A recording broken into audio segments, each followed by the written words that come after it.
నమస్తే, welcome back KTV Visakha voice.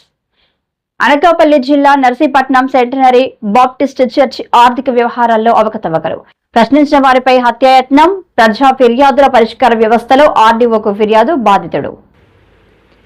ప్రజా ఫిర్యాదుల పరిష్కార వ్యవస్థలో Udathapalli Janakiram alias John Narsipatnam RDO V రమణకు ఫిర్యాదు చేశారు. నర్సీపట్నంలో ప్రసిద్ధి చెందిన సెంటినరీ బాప్టిస్ట్ చర్చ్కి సంబంధించిన ఆర్థిక వ్యవహారాల్లో అవకతవకలు జరుగుతున్నాయని విచారణ జరపాలని పిటిషనర్ ఉడతపల్లి జానకిరామ్ ఫిర్యాదు చేశారు.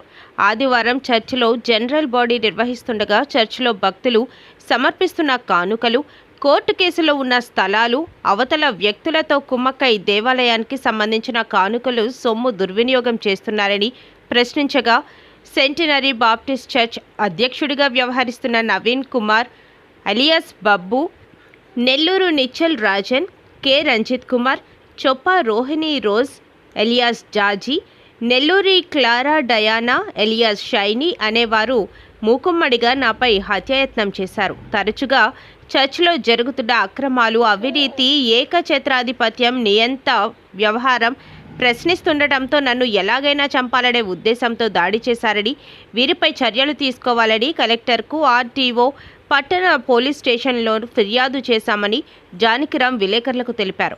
గతంలో అప్పటి పోలీసు వారు వీరిపై చర్యల్లో భాగంగా అప్పటి ట్రెజరర్ పిల్లి దేవానంద్ 10 సంవత్సరాల నుండి చర్చ్ అభివృద్ధి కొరకు భక్తులు సమర్పిస్తున్న చర్చి ప్రజాధనాన్ని 2 కోట్లకు పైగా తన ఇంటికి తీసుకెళ్లి చర్చ్ పేరుడు ఉన్న అకౌంట్లో వేయకుండా ఈ మొత్తం సొమ్ముతో రకరకాల వ్యాపారాలు నిర్వహించి చర్చ్కి నష్టం కలిగించారని తెలిపారు. నా పేరు యు జానకిరామ్, అనకాపల్లి జిల్లా నర్సీపట్నం సెంటినరీ బాప్టిస్ట్ చర్చ్ సంఘ సభ్యుడినండి.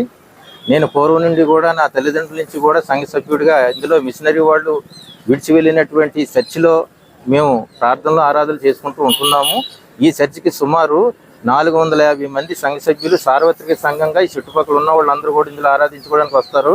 తర్వాత ఏంటంటే వ్యాపారం చేసుకునే వాళ్ళు, ఉద్యోగం చేసుకునే వాళ్ళు అందరూ కూడా ఇందులో ఆరాధించుకుంటూ ఉంటారు. అయితే ఇది 10-15 సంవత్సరాల నుండి ఈ చర్చికి ఒక రిజిస్ట్రేషన్ కానీ, ఒక బైలా కానీ, ఒక కాన్స్టిట్యూషన్ కానీ ఏమీ లేదు. ఇందులో కొంతమంది ఏంటంటే ఏకఛత్రాధిపతిగా ఇది మిషనరీ వాళ్ళు మాకు రాసి ఇచ్చారు అని చెప్పేసి ఈ బుల్లి మాటలు మాట్లాడుతూ వచ్చిన భక్తుల ద్వారా వచ్చినటువంటి కోట్ల రూపాయలు కూడా ఈ చర్చికి పూర్వం ఒక అకౌంట్ ఉంటే ఆ అకౌంట్లో వెయ్యకుండా వీళ్ళు ఏం చేస్తున్నారనంటే ఇంటికి పట్టుకుపోయి వాళ్ళ అవసరాలు తీర్చుకుంటూ ప్రజాధనాన్ని దుర్వినియోగం చేస్తున్నారు. ఈ విషయంపై లాస్ట్ టైము ఈ చుట్టుపక్కల ఉన్నటువంటి ఈ స్థలాలు కూడా కోట్ల రూపాయలు విలువ గల స్థలాలు మిషనరీ వాళ్ళవి. అవి వీళ్ళు ఏంటంటే కబ్జా చేసి వీళ్ళు దోచుకోవాలనే ఆలోచనతో కుట్రలు పన్ని నేను ప్రశ్నిస్తున్నానని చెప్పేసి గత 14వ తారీఖు ఆదివారం 1:30 నన్ను దాడి చేశారు ఈ చర్చిలో. ఏమని అంటే వాళ్ళు ఇష్టం వచ్చినట్టు ఏ సంఘ సభ్యులు అభిప్రాయం లేకుండా వాళ్ళ కాళ్ళే నిర్ణయం తీసేసుకొని వాళ్ళ కాళ్ళే బాడీ ఏర్పాటు చేసేసుకొని చేసి ఏం చేస్తున్నారని అంటే ఆ నిర్ణయాలు తీసేసుకొని మేమే చలామణి అయిపోతామని చెప్పేసి ఈ భక్తులందరినీ ఏం చేస్తున్నారంటే మిస్యూజ్ చేస్తున్నారు. నేను వెళ్ళి అడిగాను, మీరు నిర్ణయాలు ఎలా పడితే అలా తీసేసుకోకూడదు, దీనికి ఒక బైలా ఉంటుంది, దీనికి ఒక కాన్స్టిట్యూషన్ ఉంటుంది, అవన్నీ పక్కాగా చేసి మీరు ఇక్కడ నిర్ణయాలు తీసుకోవాలి తప్ప మీ ఇష్టం వచ్చినట్టు వ్యవహారం చేస్తే మాత్రం మేము ఖండిస్తున్నామని చెప్పేసి నేను మాట్లాడుతూ ఉంటే, ఇందులో ప్రథమంగా ఈ నెల్లూరు రాజన్ నవీన్ కుమార్ సన్ ఆఫ్ రాజన్ అనే వ్యక్తి, తర్వాత నిచ్చల్ రాజన్ ఆయన, కె రంజిత్ కుమార్ అనే వ్యక్తి, రోహిణి రోజ్ అనే వ్యక్తి, క్లారా డయానా అనే వ్యక్తి నన్ను బలంగా 10 కుర్చీలతో గింద్రపడిచి తొక్కేసి ఈ కడుపు మీద తొక్కేసి బుర్ర మీద కొట్టి నాకు రక్తం కార్చేటట్టుగా నేను పోలీస్ స్టేషన్కి కూడా నేను తప్పించుకొని పారిపోవడం జరిగింది. అయితే ఈ విషయం మీద సిఐ గారు దర్యాప్తు జరుగుతూ ఉంది. ఇంకా ఏమీ విషయం చెప్పలేదు. సిఐ గారు నోటీసులో ఉంది ఇది.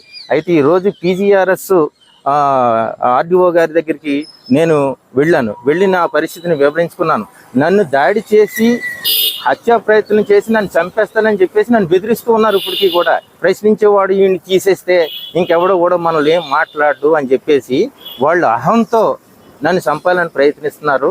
కాబట్టి తమ నా యందు దయించి, నా కుటుంబం యందు దయించి నాకు రక్షణ కల్పించి న్యాయం చేయవలసిందిగా ఈ దౌర్జన్యం చేసే వాళ్ళని వాళ్ళ తాలూకా ఈ సంఘం తాలూకా రిజిస్టర్లు కానీ ఒక ఆడిట్లు కానీ లేకపోతే బిల్లులు కానీ ఏ కాగితాలు కళలు లేకుండా వీళ్ళు గుడ్డుగా వ్యవహరించుకుంటూ వచ్చిన సంఘ సభ్యులు ఎవరన్నా అడిగితే వాళ్ళని దాడి చేసి వాళ్ళని చంపాలని ప్రయత్నం చేస్తున్నారు. ఈ విషయం మీద తమరు దృష్టిలో పెట్టుకొని సంఘం అభివృద్ధి కొరకు కానుకలు ఇస్తున్నటువంటి అన్నీ మీరు దయచేసి మీరు దృష్టిలో పెట్టుకొని సమగ్ర దర్యాప్తు చేసి నన్ను చంపాలని ప్రయత్నిస్తున్నటువంటి వీరందరినీ కూడా మీరు కంట్రోల్లో తీసుకొని నాకు న్యాయం చేస్తారని కోరుతున్నాను. నమస్తే. ఇదే విషయం మీద నేను వైజాగ్ అనకాపల్లి ఎస్పీ గారికి నేను కంప్లైంట్ పెట్టడం జరిగింది. కంప్లైంట్ పెట్టిన మరుక్షణం నర్సీపట్నం కన్సల్టెంట్ సిఐ గారికి ఈ కేసు మీద పంపించిన తర్వాత వీళ్ళందరినీ దర్యాప్తు చేసి 55 లక్షల రూపాయలు పాత అకౌంట్లో దగ్గరుండి వేయించడం జరిగింది. దీనికి రిమైండింగ్ 1,95,00,000 రూపాయలు సుమారే ఇవ్వాల్సి ఉంది. ఇప్పటికీ దానికి జవాబు దివాణం ఏమీ లేదు. అయితే నేను ఆ విషయం మీద కూడా నేను అడిగితే నన్ను నీకెందుకురా అని చెప్పేసి నన్ను దౌర్జన్యం చేసి చంపాలని చూస్తున్నారు. రెండు ఈ సైట్ల విషయంలోనైతే వీళ్ళందరూ ఏం చేస్తున్నారంటే ఈ కమిటీ ఇప్పుడు నేను చెప్పిన సభ్యులు ఏం చేస్తున్నారని అంటే మొత్తం దొంగ రిజిస్ట్రేషన్ చేసేసుకొని కోట్ల రూపాయలని లాక్కొని ఇచ్చేద్దామని చెప్పేసి ప్రయత్నాలు చేస్తున్నారు. కాబట్టి ఈ విషయం మీద మీరు సమగ్ర దర్యాప్తు చేసి న్యాయం చేస్తారని కోరుతున్నాను. ఈ సంఘంలో సుమారు 450 మంది సంఘ సభ్యులు ఉన్నారు.